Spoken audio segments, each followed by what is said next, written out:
How's it going, everybody? Welcome to the first ever Fighting Eczema recorded webinar.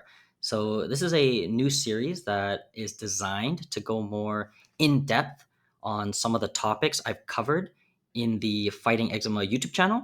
And so, today we'll be talking about how to fix your sleep to heal your skin. Doesn't matter if you suffer from eczema, psoriasis, topical steroid withdrawal, rosacea, acne, whatever, improving your sleep is always a good thing. So even if you don't have a skin condition, I think improving your sleep just has so many benefits. So after this video, you should have the tools available to go and fix your sleep. All right. So before we get into talking about sleep and how it can help your skin, I just want to give you a quick info about me. So, I'm a naturopathic doctor, currently licensed in Canada, specifically the province of New Brunswick. I myself overcame eczema and topical steroid withdrawal, so I do have some of that personal experience. And I was able to fix my sleep using the information I'm about to teach you in this webinar. So, again, I have a little bit of that personal experience. For me, it was really bad, my sleep in university, because my class schedule was so random, right? Like I would have morning classes some days and then night classes other days. And so that really messed up my sleep. And that's when I noticed my skin got really bad. And so fixing my sleep, my skin got better. And so there's some sort of a connection there. Okay, and when I'm not working with clients who have inflammatory skin conditions, you'll probably find me doing something active like skateboarding or running. So, yeah, that's a bit about me. Okay, so here are the three areas that we will be covering in this webinar. So, first, we'll talk about why sleep is so important for skin health. We'll go into a little bit of the science and kind of the behind the scenes. And then we'll talk about how to improve your sleep hygiene, which is very important, again, for improving your sleep. And then lastly, we'll talk about 10 supplements that you might be able to utilize to help you with your sleep. Okay, so why is sleep so important for your skin? Basically, the answer here is a hormone called growth hormone. So, growth hormone is the main hormone that is responsible for signaling the rebuilding and repair of the skin.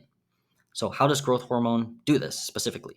One, it increases blood flow to the skin, so it brings all the nutrients in the blood to your skin. Two, it increases collagen production, and collagen is one of the main proteins that is involved in your skin.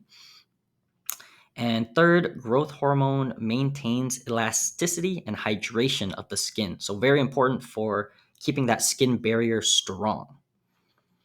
And so, when is growth hormone mainly produced? This is where sleep comes in. Growth hormone is mainly produced when you are sleeping, and not just when you're sleeping, but it's produced optimally when you are in a deep sleep. So, you need to be making sure that you get high quality, deep sleep. If you're just sleeping a lot, but very lightly, it's not going to be as good as if you're getting that quality, deep sleep. So, yeah, hopefully that makes sense, gives you some background information. A few other benefits of sleep here that I want to mention. Sleep regulates your immune system and hormones. So, inflammatory skin conditions like eczema are often considered immune system conditions because immune system dysregulation is often seen in these skin conditions. So, sleeping can regulate your immune system, and therefore, that goes back to improving your skin. Hormone imbalances are another potential root cause of skin issues, and so sleeping can help to rebalance your hormones and therefore improve your skin. We'll talk more about the specific hormones a little bit later. Second point here is sleep can increase your energy and mood.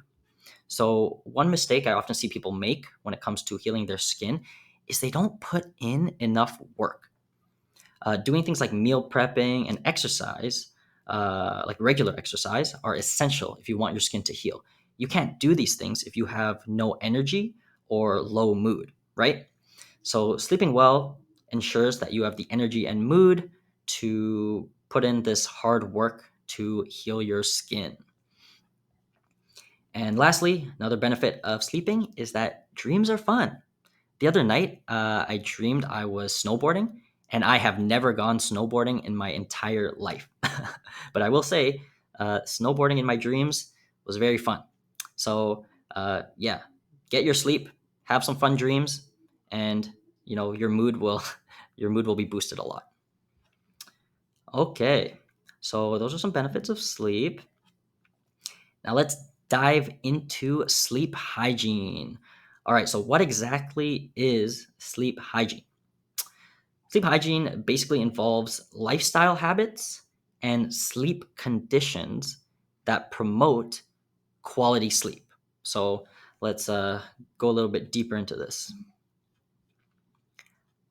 Okay, so first we're going to talk about lifestyle habits. One of the most important habits, in my opinion, is the first one here.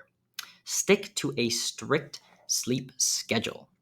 So, certain hormones in your body are produced at certain times during the day.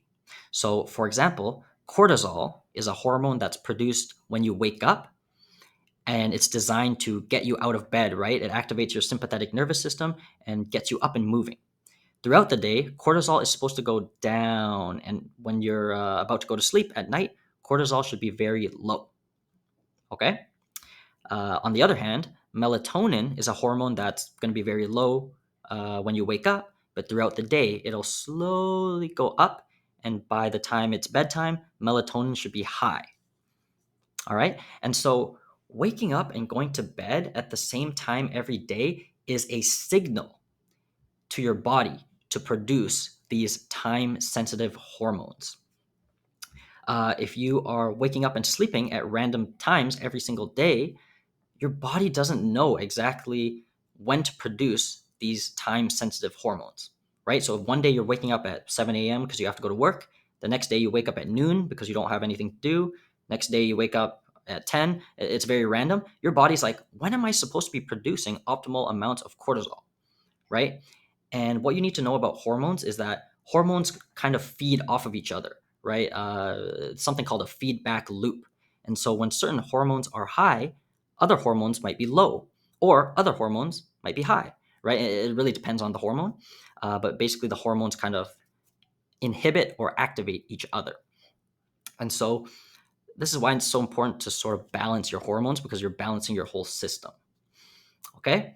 And so, again, having a strict sleep schedule will keep all these hormones balanced and regulated. So, I think if you're not having a strict schedule, fixing that is really going to improve your health and improve your skin. So, that's probably the first thing I would recommend you do. But let's move on. Next, avoid stimulants like caffeine 10 hours before bed. So I think what a lot of people don't realize is that caffeine stays in your system for a relatively long time. So if you're having a coffee or an energy drink with caffeine at 5 p.m., you might think, oh, this is early enough, it won't affect my sleep. But it might still be in your system, your body might still be processing it by the time it's like midnight or 1 a.m. And that might affect your sleep. So 10 hours before bedtime is ideal. If you're going to bed at midnight, don't have caffeine after 2 p.m. Okay, that's kind of a general rule. If you're more sensitive to caffeine, have it even earlier. Okay, next, let's talk about getting outside during the day. So I'm going to move on to the next slide here. Okay, so the main reason that you want to get outside during the day is because of this pathway here. So sunlight, when your body is exposed to sunlight, your body produces a compound called serotonin. Serotonin, you might know as the happy hormone because it makes you happy.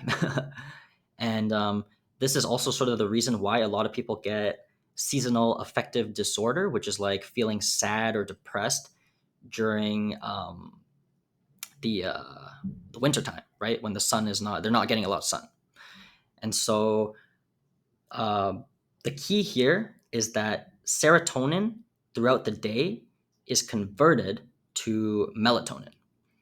Okay, so again, the pathway: get sunlight, produce serotonin, convert serotonin to melatonin during the day. And then that melatonin is what is going to help you fall asleep at night. So, as you can sort of see, if you're not getting sunlight during the day, your levels of serotonin will be very low. And then as the day goes on, your body does not have that serotonin to convert into melatonin. Okay, so ultimately your melatonin levels are going to be low at night if you're not getting sunlight during the day.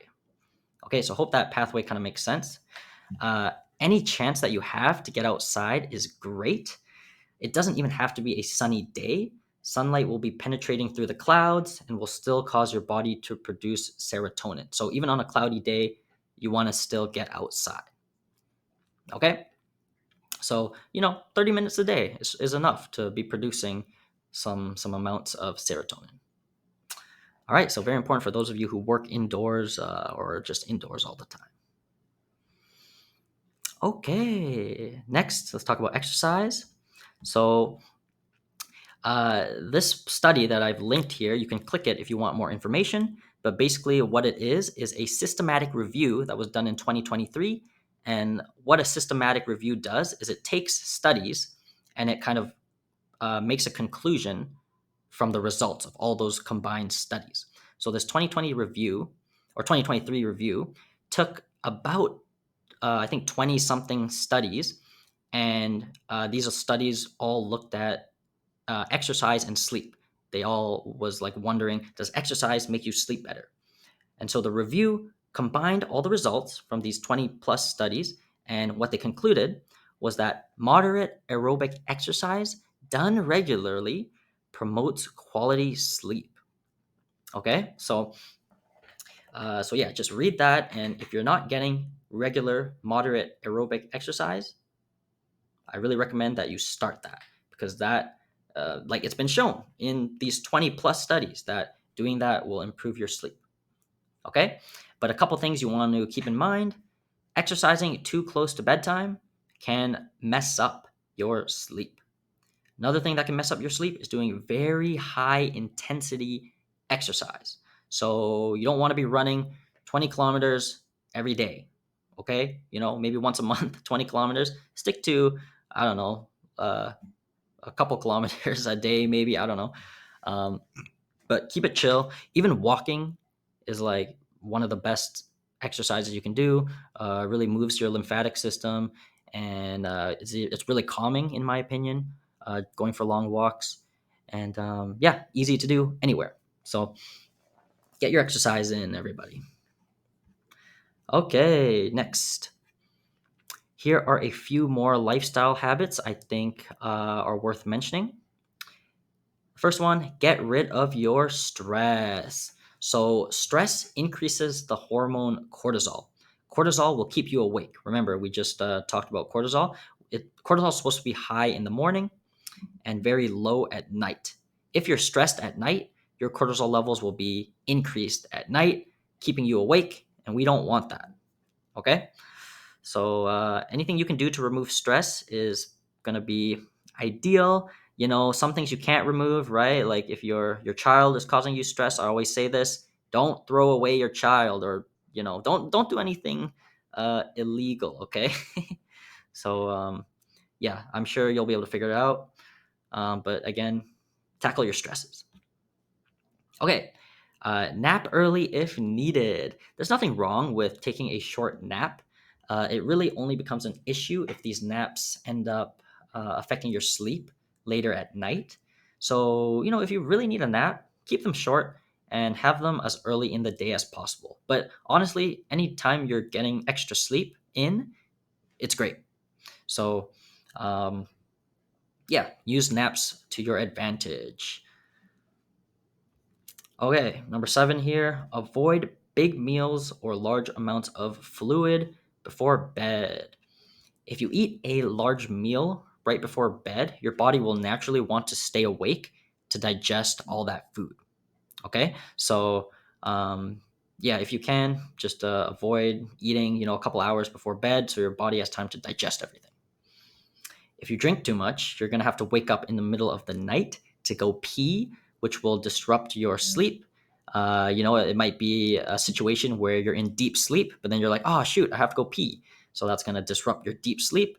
You go pee, you come back, you might not be able to get into that deep sleep again. Okay? So if possible, drink your water during the day. And lastly, ditch the alcohol. So studies show that alcohol might help you fall asleep easier by making you, drowsy, maybe drunk. But what studies seem to show is that your quality of sleep goes down when you drink alcohol. Remember, we just said we want deep sleep, right? We want quality deep sleep because it increases the production of growth hormone. So if you're drinking alcohol and not getting into that deep sleep, as the study suggests, you're not going to be creating optimal amounts of growth hormone. Okay, so if possible, stay away from alcohol. And I've linked the study here if you want to go check that out. Okay, moving on. Okay, so we just talked about the sort of lifestyle habits that can improve your sleep. Now let's talk about the actual sleep conditions that will help improve your sleep. Okay, so the first one here, make your bed a sleep and sexy time place only. So the idea here is we want you to associate your bed with sleep, right? We want your brain to think, okay, your bed is here, time for sleep. We don't want to associate the bed with work or studying. So don't do any work on your bed, right? I know it's comfortable, but your brain is going to be like, oh, okay, I'm on the bed, time to do work, right? We don't want that. We're on the bed, time to go to sleep. So yeah, again, sleep and sexy time only. Number two here, make your room as dark as possible. So this will ensure the best melatonin production because darkness is a signal for melatonin production. If you're scared of the dark, I don't know what to tell you. Maybe invest in a large plushie or something like that you can like hug very tightly. It'll make you feel safer. But you'll figure it out. I trust you. So there's that. Make your room dark. And then third one here, create a wind down routine. So let's go over my wind down routine. So mine's very simple. So a couple hours before bed, I like to have a calming tea. So my favorite right now is lemon balm tea. We'll talk about more specific teas later on in the supplements section, but I like lemon balm tea because it tastes good and it does have like calming effects to it. There's some research to back up its ability to help with your sleep. So lemon balm, good one. Definitely recommend it if you want to give a tea a try. And then after I've had my tea, I will do my bedtime skincare routine. So this involves, washing my face, brushing my teeth, putting on any skincare products that I might have. It's really all about routine, right? Because before, I used to skip washing my face a lot. Like I would be pretty lazy and be like, oh, I didn't really do much today. I'm just going to wash my face tomorrow morning. But at that time, I would break out a lot. I would get acne a lot. My skin would always be dry.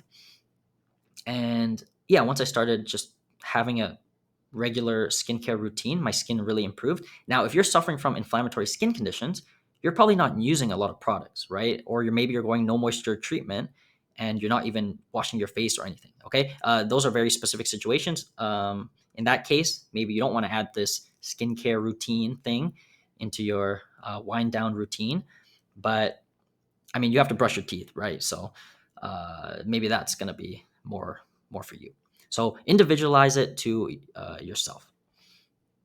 Okay, after I do my skincare routine, I will go and watch YouTube or Netflix, maybe a K drama to relax for the night. Now, this is what a lot of people might think is bad because people always say avoid screens before bed, right? For me, I can't do anything else, right? Like reading doesn't work for me, journaling doesn't work for me. I need to watch something. So that's just me. But if screens don't work for you, avoid them. Okay. So yeah, that's kind of my routine. And that goes perfect with the next point here. turn off screens before bedtime. So, one thing I realized, like just right now, is that these glasses have blue light blocking lenses, right? So maybe that's why I'm okay with screens, because the blue light is what is causing you to stay awake, right? And so the fact that I'm blocking the blue light with these glasses might be something. So that could be something for you to try, right? If you have to watch a show before bed, maybe get some blue light blocking glasses or something. Anyways, if screens don't work for you, turn them off. Number 5, only go to bed when tired. So again, this is like associating your bed with sleep. If you get into bed, you realize you're not tired, you're tossing and turning, get out of bed and do something else. And then go back to sleep when you are actually sleepy and ready to go to sleep. It'll just get your brain associating the bed with sleep. Okay, and lastly, keep your bedroom relatively cold. So your body temperature naturally drops when you are sleeping, right? It's kind of like a signal to go to sleep. And so a colder room will promote sleep. So what you can do is try opening a window, or you can use a fan, or maybe air conditioning, or maybe just getting thinner blankets and bed sheets. It can really make a difference. So play around with that. Play around with different material of blankets. Find what you like, and yeah, just keep yourself cool. Okay, so here is the list of everything we just talked about for improving your sleep hygiene. If you do all of these things, you will improve your sleep a lot and maybe even fix your sleep completely. So give this a try first. And then, if you need extra support after making these changes, this is where the sleep supplements come into play. Okay, so try this first, but then, if needed, go for the supplements. So here are the 10 supplements we're gonna dive deep into.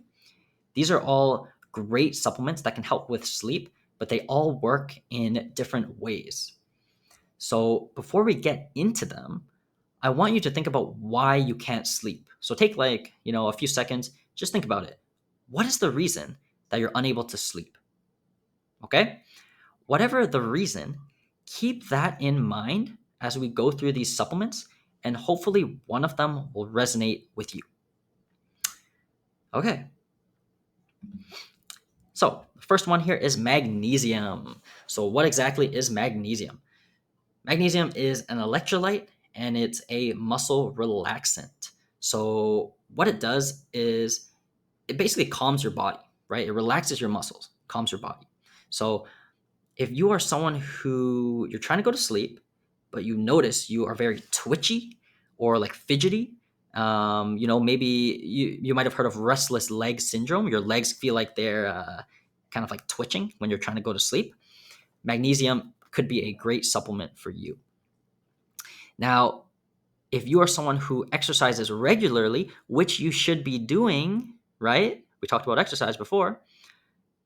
You are going to be utilizing a lot of magnesium. Okay, every time you exercise, your body uses magnesium. There's a bunch of processes in your body that require magnesium, and so magnesium is easily depleted. So again, if you exercise, you probably want to be taking magnesium anyways, just to replenish it for that aspect. Okay, and one more thing, magnesium can be great for people who have constipation because it loosens your stools. It kind of softens your poop.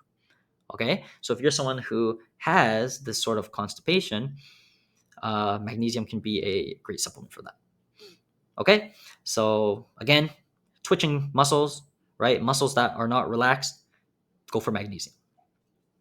All right, next, L-theanine. Okay, so L-theanine is probably one of my favorite supplement on this list. One of my favorite supplements of all time in general. So L-theanine is an amino acid that is found in tea or tea leaves, particularly green tea. And what it does is it promotes a calm state. So you might have heard like, oh, people drink tea to get into like this Zen state, right? Or like a calm state. It's the L-theanine that is providing this calming effect. Okay, so uh, oftentimes it comes in like a little like tablet that you just chew, and it's very easy to take. You don't have to swallow anything. And it's really good for people who can't sleep because of anxiety or racing thoughts or just stress in general. Okay. And you might be asking, can I just drink green tea before bed? If you're drinking green tea before bed, um, green tea has a little bit of caffeine. Okay. And so caffeine might be it might keep you awake, right? And so if you take an L-theanine supplement, you're just getting the L-theanine because they've extracted that L-theanine from the green tea.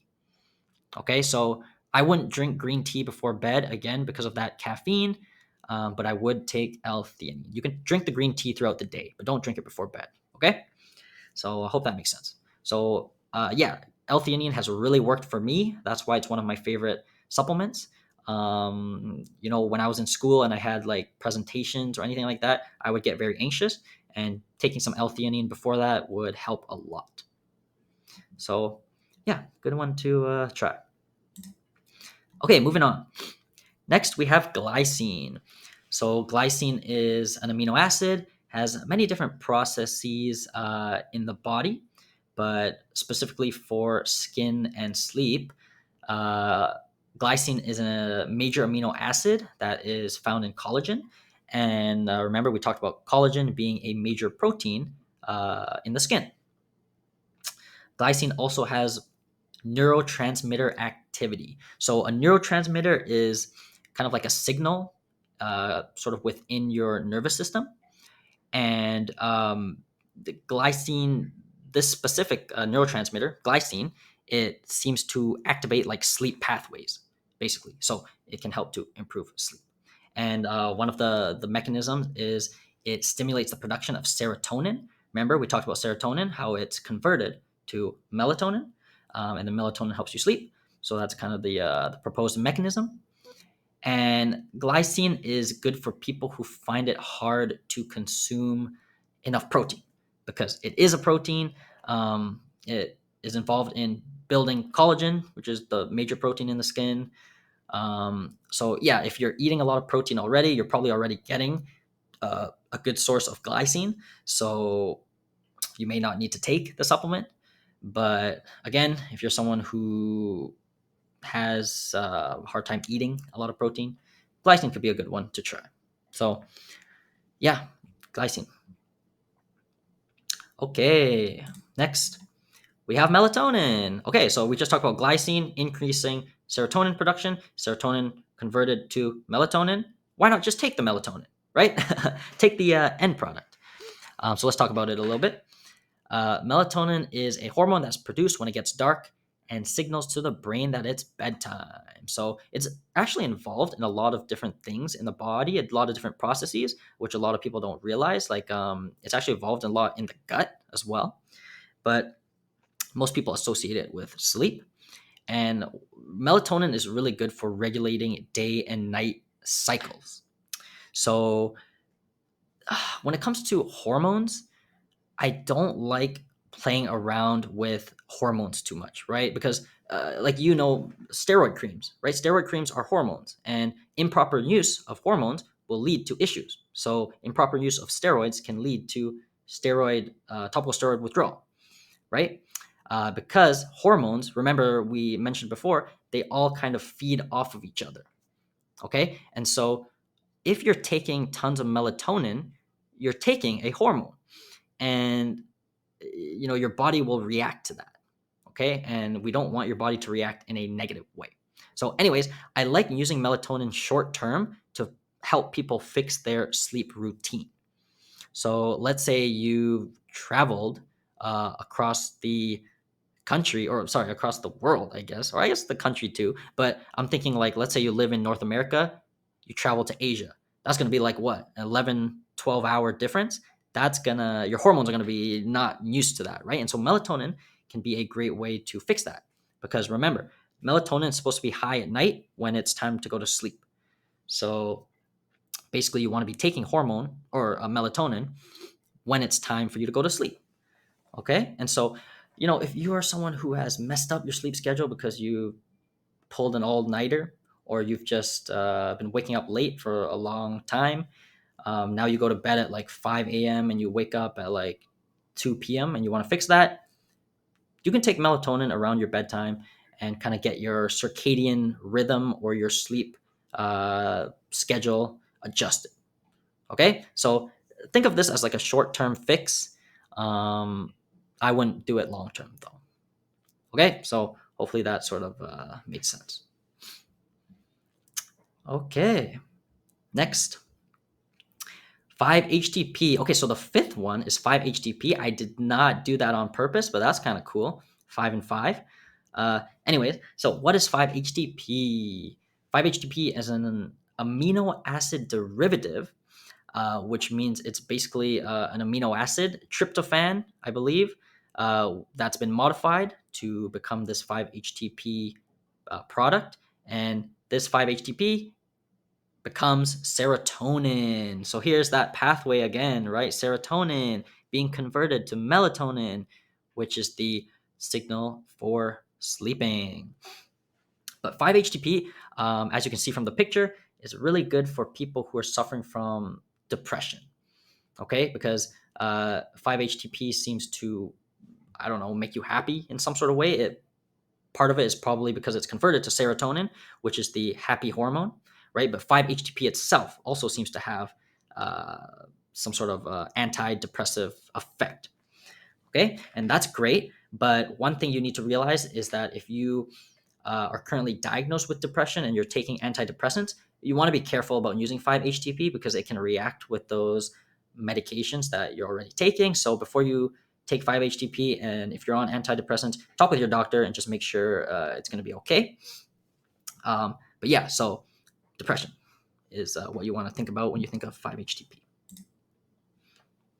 Okay, moving on. So now we have GABA, which is an inhibitory neurotransmitter. So an inhibitory neurotransmitter basically calms down your nervous system, right? It kind of inhibits your nervous system, calming down that sympathetic fight or flight response.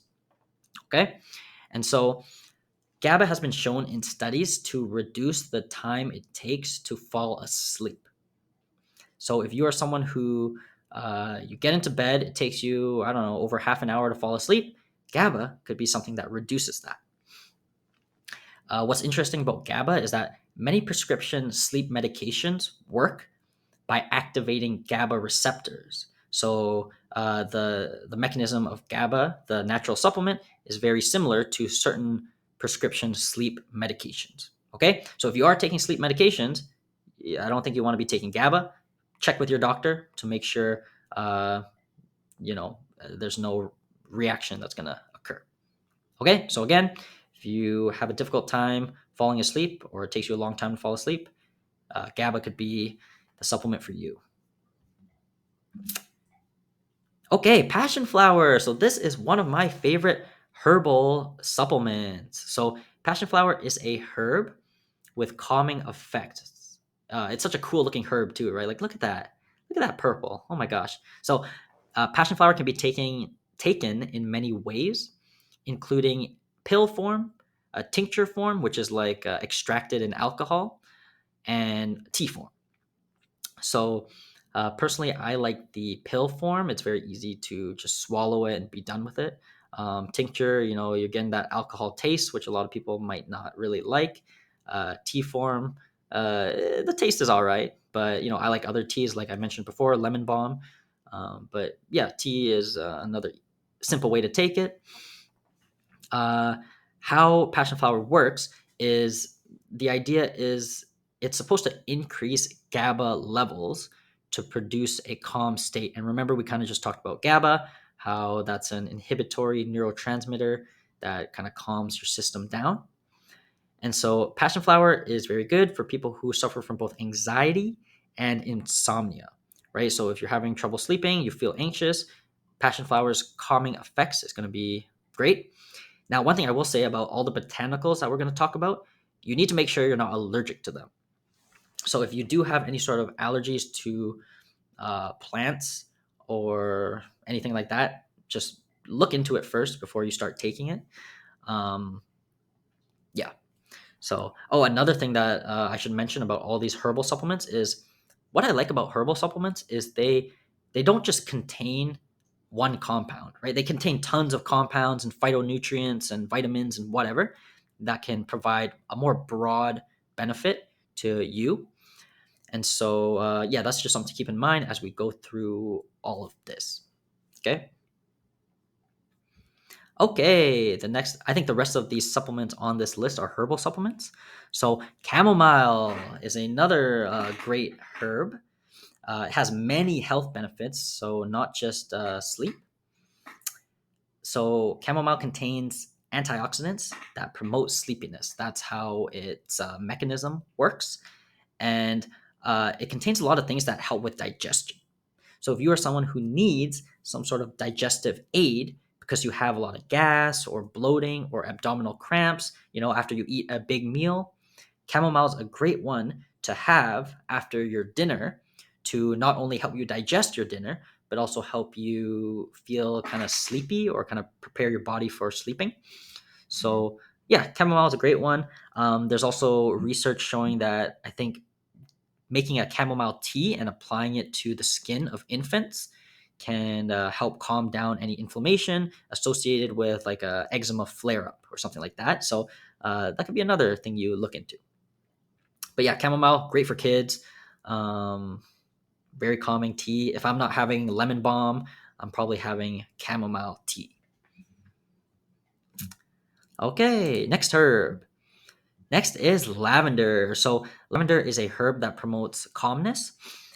Similar to the other herbs, it can be taken in like pill form, tincture form, tea form.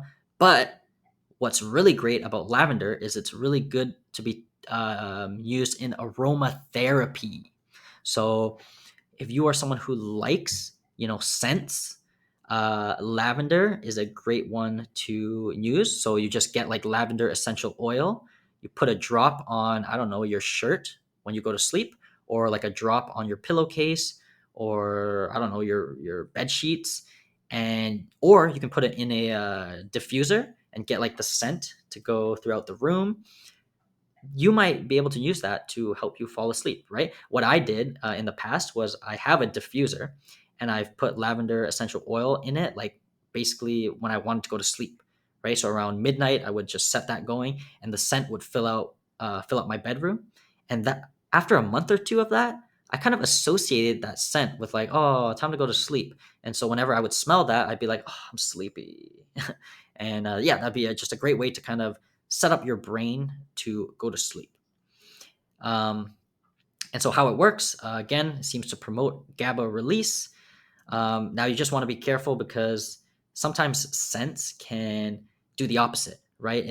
For you, it might keep you awake. So, it's really something to test out. Okay, so lavender aromatherapy, or you can try pills or tea. Yeah, those are options. So it's also a nice purple color. Really like purple. Anyways, okay, so we're on our last supplement already. Wow, we kind of sped through all of them. So valerian, this is it's a beautiful herb as well. They're all beautiful. But anyways, valerian is a herb that promotes sleep and increases mood.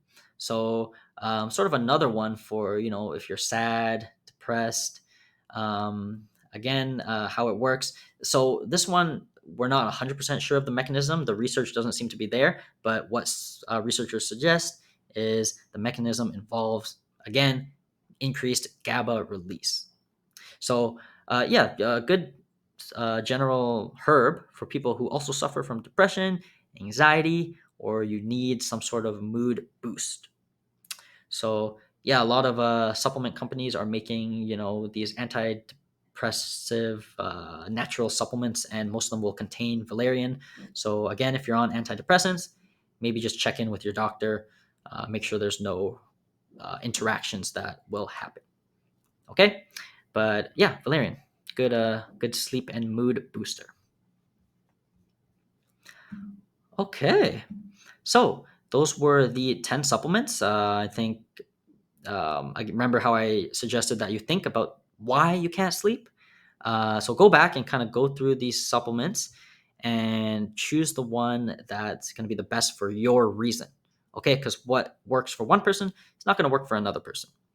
And you can also combine these supplements. But what I will say is, ideally, you want to work with your trusted healthcare professional to develop the best supplement plan for you, because not only are they going to be looking at sleep supplements, they might be looking at supplements to help with other aspects of your health. Sorry.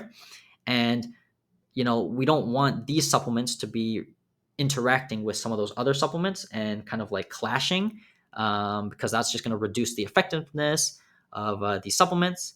And also, I don't recommend doses and stuff like that in these general videos, because I don't know how old you are. I don't know how big you are. I don't know how much or the dose of each supplement that's going to work the best for you.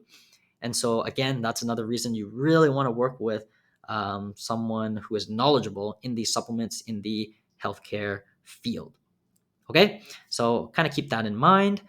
Um, if you want to work with me personally, you can find me here. I have a lot of ways to contact me. So you can email me at finding Larry at findingeczema.com. You can DM me at finding_eczema. And you can check out our YouTube for more information on how to heal your skin completely for free. But yeah, if you want to work with me and you want to learn more about my programs, you can go to fightingeczema.com/coaching, and you'll get a detailed page, I guess, that shows how we can work together. And through my programs, I do offer guaranteed coaching, meaning that I will work with you until your skin clears, no matter how long that takes. Okay? So, yeah, thanks for watching this webinar. Hope you enjoyed it. This is the first of many. Um, and yeah, let me know if you have any questions through this contact information here, and I will get back to you. Okay. Well, I'll see you guys for now. Go fix your sleep and watch your skin heal. Okay, bye.